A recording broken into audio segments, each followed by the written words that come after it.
I went to a weekend meditation retreat in my second year of university. So that would have been 1975, I guess, or 76.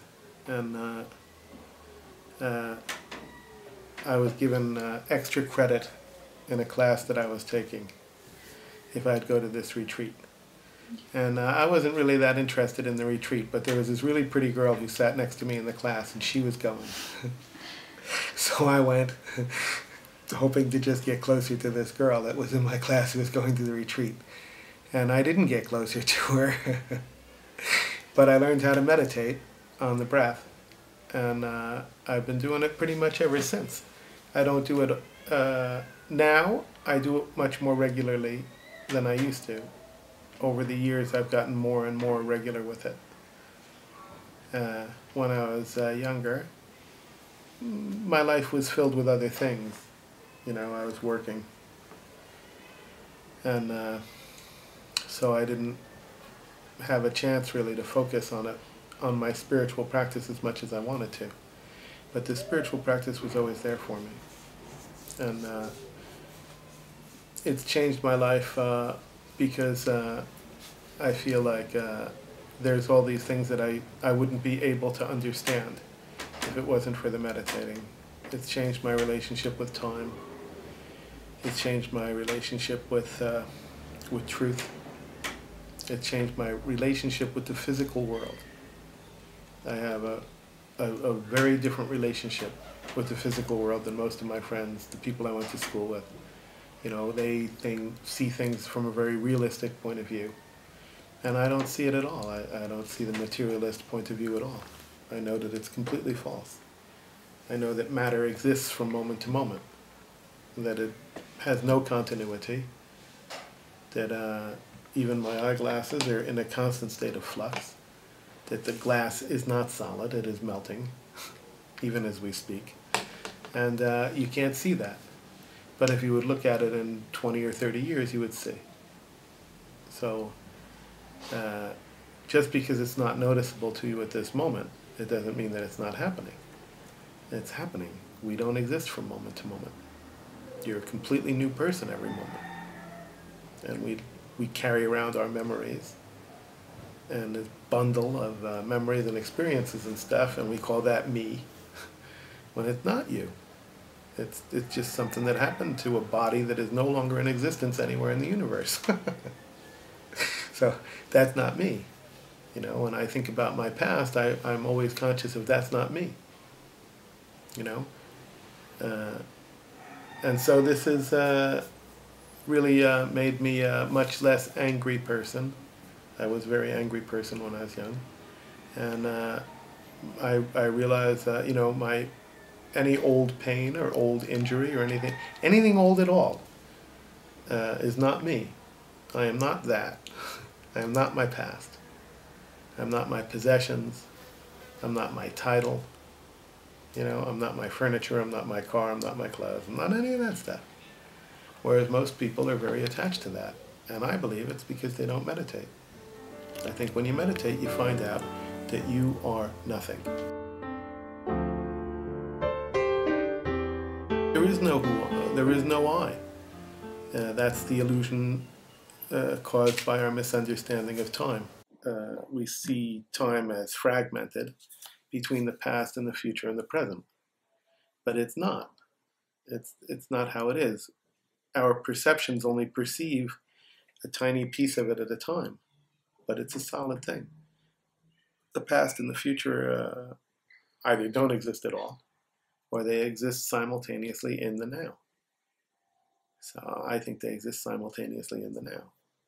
That there is no past. You know, there is no future, it's just the now. Well, when we say imagine, it means make an image. Mm-hmm. And when we meditate, we try not to make image. Mm-hmm. We just close our eyes and look at the inside of the eyelid and see this like kind of flickering energy. That's what you really are. You're just flickering energy. And in a little while, you will speed up again. And when you speed up, you'll leave the body behind. E equals mc squared, yeah. So this is just energy. Everything physical is just, slow-moving lightning. If you look at a photograph of a lightning, they have photos of lightning bolts, yeah? You look at a photograph of a lightning bolt, you look at a photograph of a tree in the winter, they look the same. You look at the root system of the tree, it looks the same as the lightning bolt. It's all just frozen energy. If you take that tree out of the ground, let it dry a little, and light it up on fire, it'll be a lightning bolt. It's just frozen energy, eh? The tree is nothing but stored solar energy. You look at the sun is just flame and stuff, Heat, flame. The tree absorbs that. The tree is nature's way of absorbing that solar radiation, absorbing it, and saving it for another day. And it eventually goes into the earth, and into the earth, and into the earth, into the middle of the earth, and makes an oil deposit. But before that, it's always energy. Before it's oil, it's wood. After it's wood, it's coal, and after it's coal, it's oil. But at any given time in its career, you can put a match to it, and it'll turn into solar energy again. Just heat and flame and energy. Just energy again. And then you can't see it as a solid object. You just see it as this flickering energy. That's what we are.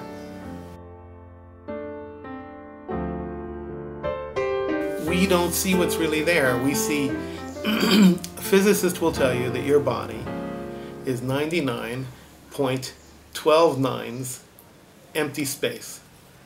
Yeah, because of how much space there is in a molecule and in an atom.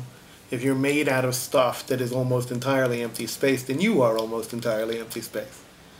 Yeah? But we don't see the empty space at all. We see the solid. So what we see is the point 12 zeros 1, and we miss all the rest of it. We miss that which really is, the unmanifest, the not solid, the space. The universe is space. It's mostly empty space. And empty space, the famous German physicist Werner Heisenberg said that if you took 1 cubic meter of empty space at minus 274 degrees centigrade, absolute zero, you have to have absolutely no matter in order to have absolute zero, because all matter radiates heat. So in order to have absolutely no heat, you have to have absolutely no matter, empty space. Yeah? That empty space, a cubic meter, according to Werner Heisenberg, is enough energy to boil all the oceans in the world. So how could this be, If there's no matter, there's no heat. That's where all this energy is, in the non. Not in the manifest, but in the unmanifest. In the unmanifest, in the world of potential. Yeah, but that's what we are, you see. Mm-hmm. We see ourselves and we see nature, and we think that we're not part of nature. Mm-hmm. We think there's all different rules for us than there is for nature, but this is silly. It's absurd. Like in the Tao Te Ching, all things rise up from the source, the soil, in our case. Everything that lives on earth comes up out of the soil. Just the soil. You are soil. That's why you need to take in all these minerals with your food. That minerals is soil in the form of salt. Liquid salt. So you are the soil. And then when we add to this, what we do is we rise up out of the source, like the Tao Te Ching says. We prosper and we flourish for a little while, and then we go back into the source. All things return to the root, return to the source. Just like the tree, the tree comes up out of the soil, it does its great thing for a while, and then it goes back into the soil, right? It dies, falls down, it becomes what? It becomes soil again.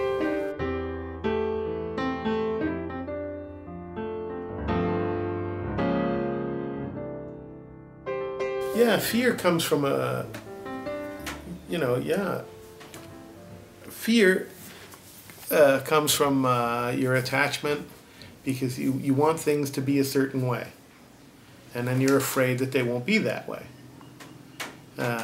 When we really come to realize and accept that there is impermanence, that nothing stays the same, then you realize that if nothing can stay the same, then you don't get attached to anything because you can't. It's not the same.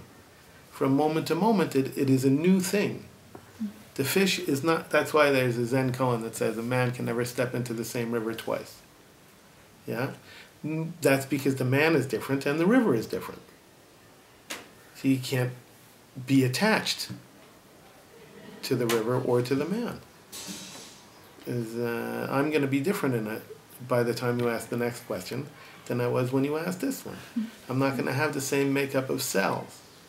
My hairs are going to be a little longer. One might fall off. My fingernails are going to be a little longer. And that's the stuff you can see, or you can visualize easily. There's all kinds of other changes going on. You know, millions of changes every second. So you say, oh, but they're so small, it's insignificant. Of course, but it adds up. Look at the photo of me from last week to this week, last year to this year. It adds up. It totally adds up, right? I mean, you can see there's a big difference. Look at a photograph of you from 10 years ago. Who is that? That person does not exist on this planet today. Every cell that was in your body 10 years ago in that photo is dead. It is dead. And it has become soil again. But you didn't die. So what is it that died? You didn't die. You're still here. You know you're still here. So you didn't die. But something died. So, but not you. That thing is not you. So you don't be attached to it. You know, Bernie's meditation class on Vipassana is all about impermanence of bodily sensations. It's so complicated. I prefer to say, just watch your breath. But impermanence of bodily sensations. It just shows you, you know, everything that feels good is going to stop.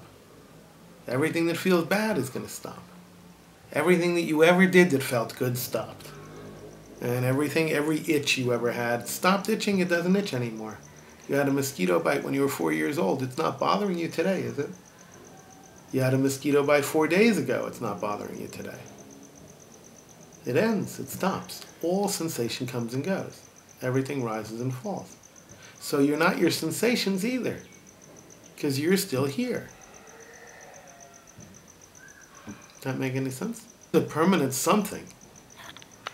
But the permanent something that you are is the empty space.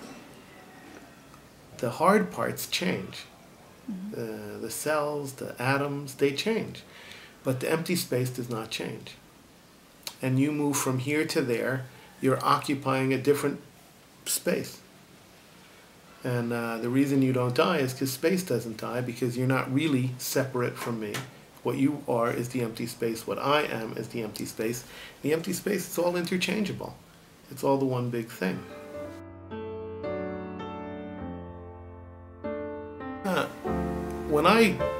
For me, you know, it's very hard to describe the personal experience of meditation.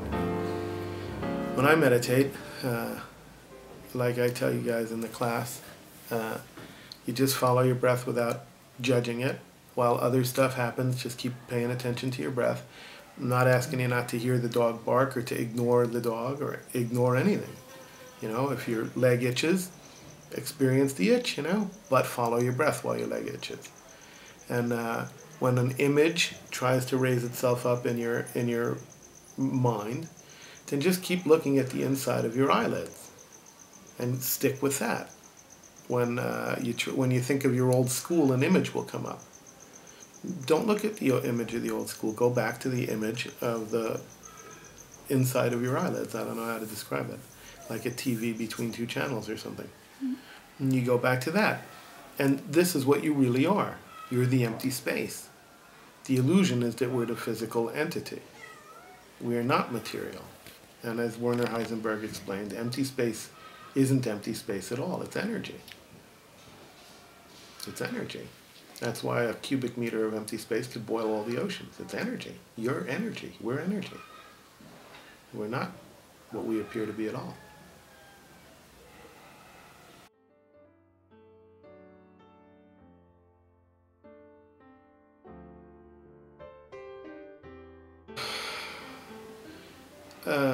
I don't really like to recommend stuff too much, and I don't, I don't want to be a teacher or guru or anything like that, I just, I think that each of us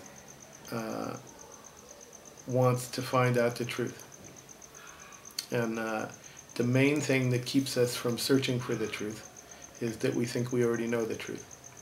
Because people tell you this or that, and they tell you that's the truth, and you have to believe it and have faith in it. And trust me, that's really the truth. And I think that this gives me a certain unsatisfaction. I'm not satisfied with this. And so I search for the truth. I think that it gives all of us a certain unsatisfaction. But most of us don't search for the truth. We just have this general sense of not being satisfied, and we don't know why. And we're not satisfied because we don't know the truth. And when you meditate, you find out the truth. And it's very hard to put the truth in words because the thing is not the word, and the word is not the thing. So when you try to put it into words, you can't share it with others because it doesn't work in words. So, how can you describe the silence by talking about it? Right? I mean, the meditation is this sense of silence. You can't talk about it to describe it. You can't paint a picture of nothing. You can't paint a picture of empty space. Right? So how do you, how can you express that to someone? It's an experiential thing. The person has to see it in himself. And then he won't be able to explain it either. But he'll know it's the truth. You see, you look in the mirror, and from what I told you about the photo and all of that, you look in the mirror and somehow you know that ain't you. Even if you didn't know what I just told you. Because deep down you know the truth. So if you want to know what you look like, you have to meditate. Mm-hmm. You have to see beyond the material to the spirit, to your soul, to your spirit, And this is what we do when we meditate. I recommend it to people because I think secretly, or subconsciously if you prefer, I think everybody wants to know the truth. And the truth about physical reality is that there is no physical reality.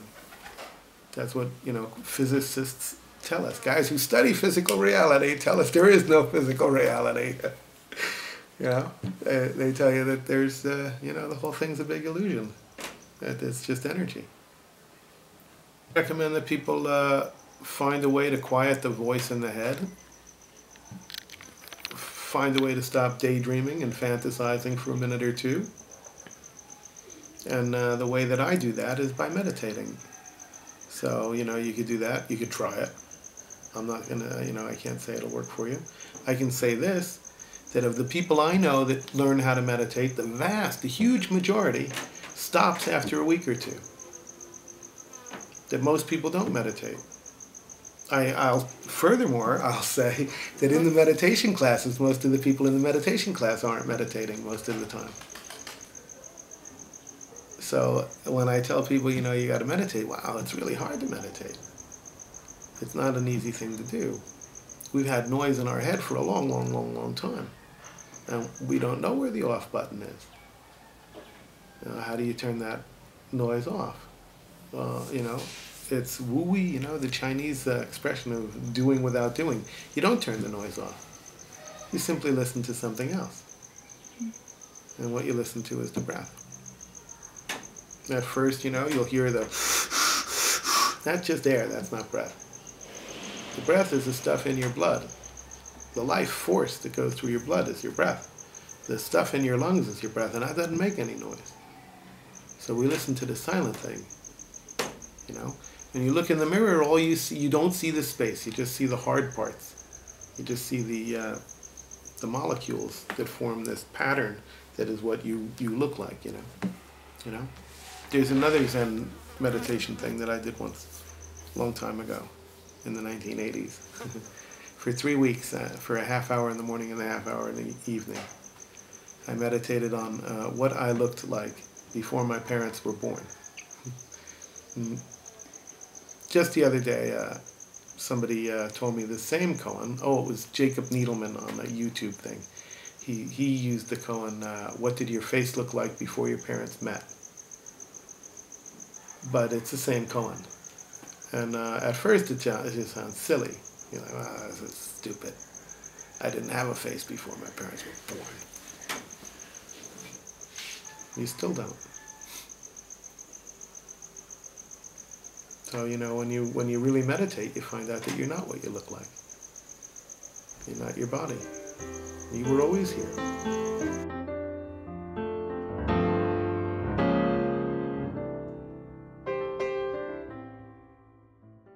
Yeah.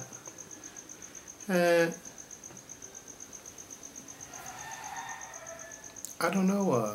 It's a good question. I'm not really. I'm not really searching for much anything at this point. I feel like I'm part of everything. I'm part of this big universe of empty space that is energy. Like in the Vedas, God is within you and without you and all around you and part of you but not part of you, and that's just what the space is. That's what they're describing as the space. So being comfortable with that, I look to cause no harm. It's important that I not hurt people, that I not make other people unhappy and interfere with the way things are. I don't want to interfere with the way things are. I want nature to be the way it is. I see the order in the chaos, and there's nothing to be repaired. When you look at the forest, everything is everywhere. Plants are growing everywhere. There's no arrangement. When you go to a golf course, everything is just where it's supposed to be, and everything is the right height. And all that. To me, that's ugly. To me, that's not. It's just death.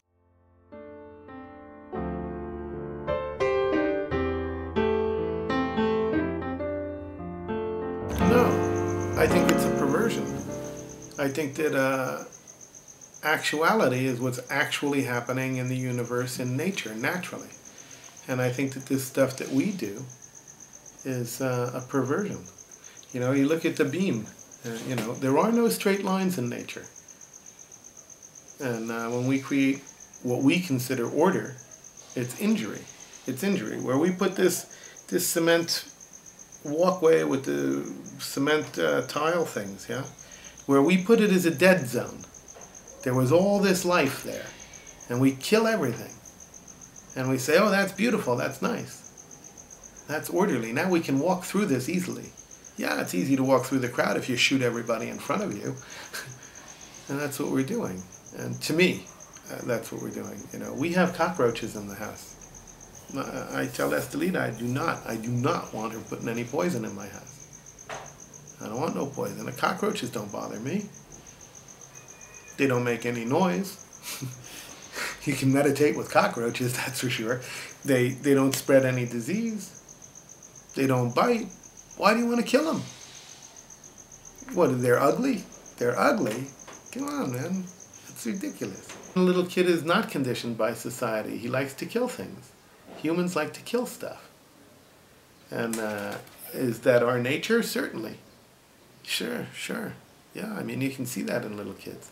But we are supposed to, I believe, we're supposed to use our intelligence to get over that. And instead we use our intelligence to make power tools and machine guns so that we can kill things more efficiently and damage the world more.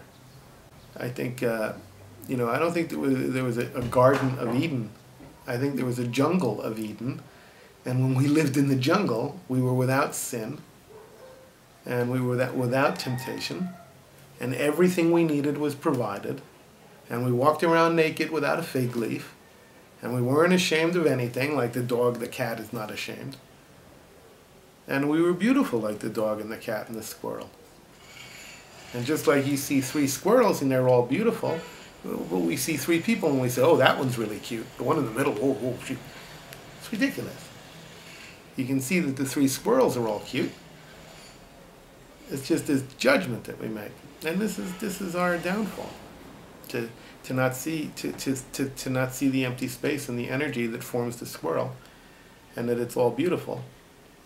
And the same, so we kill Muslims and we kill people different than us. We kill animals. Why? Nobody knows why.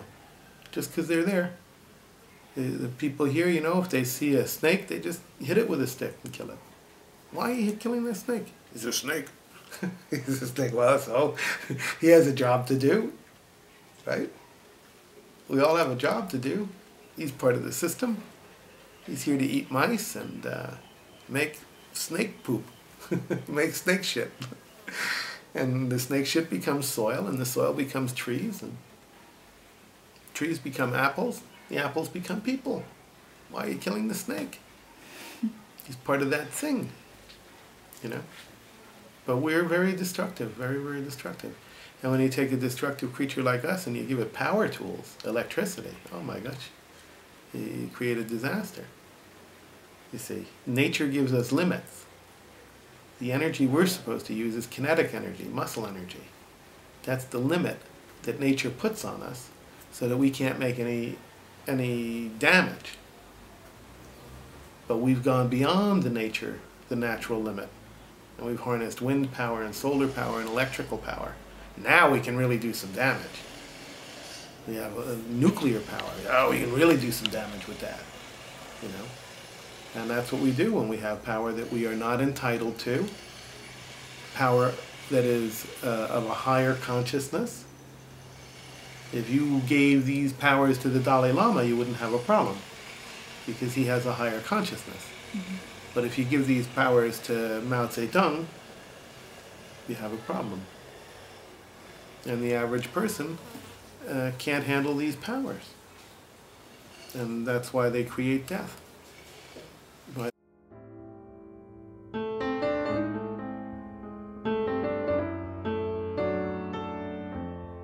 certainly. Oh yeah. Yeah. Because you'd see how you really were. You know? I have a friend that smokes cigarettes. I tell him, you know why you smoke cigarettes? Because cigarettes cause cancer. That's why you smoke cigarettes. If cigarettes caused pimples, you wouldn't smoke. If every time you smoked a cigarette you got 2 big red pimples on your face, and they lasted for 3 days, and didn't do you any harm, you would never smoke again. Because you're smoking a pack of cigarettes a day, that would be 40 pimples a day. All over your face, you'd have all these pimples. And nobody would smoke. Nobody would smoke. Who would smoke? Nobody. But if it causes a cancer tumor that you can't see, then yeah, we have another cigarette. So I see things a little differently than other people do. I'm like, this is so dumb. You know, but this is what it is, you know. We don't see the real stuff that's going on. And instead we see the surface. We see this image, this illusion. This illusion. I tell you, if you wanted to stop the world from smoking cigarettes, all you'd have to do is find something that caused pimples and mix it with the tobacco.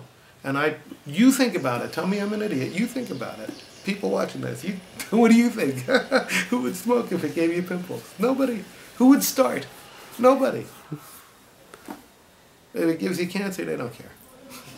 As long as I look good. We were talking about food just now, and how as your consciousness raises, you don't want to eat junk food anymore. You know, you don't want to eat McDonald's hamburgers and drink Coca-Cola as you become a more conscious being.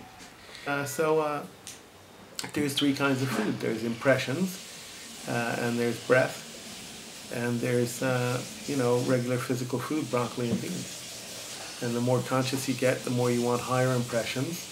You want the Bible instead of sex novels. You want Mozart instead of Snoop Doggy Dogg. You want to go sit by the ocean and look at the sunset instead of watching a TV show. Those are higher impressions. Those are higher being food. And as your being becomes higher, it wants a higher food.